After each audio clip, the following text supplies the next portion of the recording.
don't give a fuck who talk behind my back. The bitch knew better than to let me. Assalamualaikum warahmatullahi wabarakatuh. Perkenalkan, nama saya Rizka Fitri Santia, Fakultas Tarbiyah dan Tadris, Prodi Pendidikan Bahasa Arab dari kelas 1B.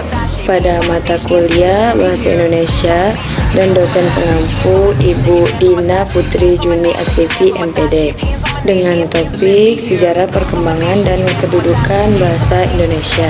Baiklah, yang pertama saya akan menjelaskan tentang sejarah perkembangan bahasa Indonesia. Sejarah perkembangan bahasa Indonesia dapat diperinci sebagai berikut. Yang pertama, tanggal 28 Oktober 1928 merupakan saat-saat yang paling menentukan dalam perkembangan bahasa Indonesia karena pada hari itu diikrarkan Sumpah Pemuda. Yang kedua, pada tanggal 25 sampai 28 Juni 1938 dilangsungkan Kongres 1 Bahasa Indonesia di Solo. Putusannya bahwa pembinaan dan pengembangan bahasa Indonesia telah dilakukan oleh cendekiawan dan budayawan kita.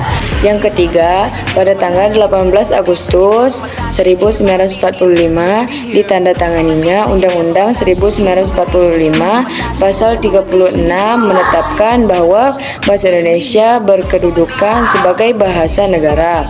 Yang keempat, Kongres 2 Bahasa Indonesia di Medan pada tanggal 28 Oktober sampai 2 November 1954 memutuskan bahwa bangsa Indonesia bertekad untuk terus-menerus menyempurnakan bahasa Indonesia. Yang kelima, pada tanggal 16 Agustus 1972, Presiden Republik Indonesia meresmikan penggunaan ejaan. Yang keenam, Kongres 3 Bahasa Indonesia yang diselenggarakan di Jakarta pada tanggal 28 Oktober sampai 2 November 1978 memutuskan untuk berusaha memantapkan kedudukan dan fungsi bahasa Indonesia. Yang ketujuh, Kongres Bahasa Indonesia keempat diselenggarakan di Jakarta pada tanggal 21 sampai 26 November 1983 memutuskan bahwa kegiatan pembinaan dan pengembangan bahasa Indonesia harus lebih ditingkatkan. Yang kedelapan, Kongres 5 Bahasa Indonesia juga diadakan di Jakarta pada tanggal 28 Oktober sampai 3 November 1993. Kongres ini ditandai dengan dipersembahkannya karya besar Pusat Bahasa kepada pencinta bahasa di Nusantara. Yang kesembilan, Kongres 6 Bahasa Indonesia diadakan di Jakarta pada tanggal 28 Oktober sampai 2 November 1993. Kongres mengusulkan agar Pusat Bahasa Indonesia ditingkatkan statusnya menjadi Lembaga Bahasa Indonesia serta mengusulkan disusunnya Undang-Undang Bahasa Indonesia. Yang ke-10, Kongres 7 Bahasa Indonesia diselenggarakan di Jakarta pada tanggal 26 sampai 30 Oktober 1998. Kongres ini mengusulkan dibentuknya Badan Pertimbangan Bahasa. Yang ke-11, Kongres 8 Bahasa Indonesia juga diadakan di Jakarta pada tanggal 14 sampai 17 Oktober 2003. Kongres ke-8 ini makin menetapkan kemajuan dan posisi bahasa Indonesia sebagai bahasa komunikasi nasional dan bahasa ilmu. Yang ke-12, pada tanggal 20 Oktober sampai 1 November 2008 diselenggarakan Kongres 9 Bahasa Indonesia di Jakarta.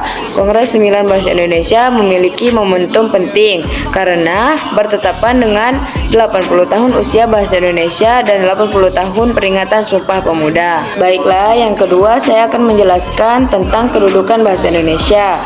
Bahasa Indonesia mempunyai kedudukan yang sangat penting seperti tercantum pada Ikrar ke-3 Sumpah Pemuda 1928 yang berbunyi, "Kami putra dan putri Indonesia menjunjung tinggi bahasa persatuan bahasa Indonesia."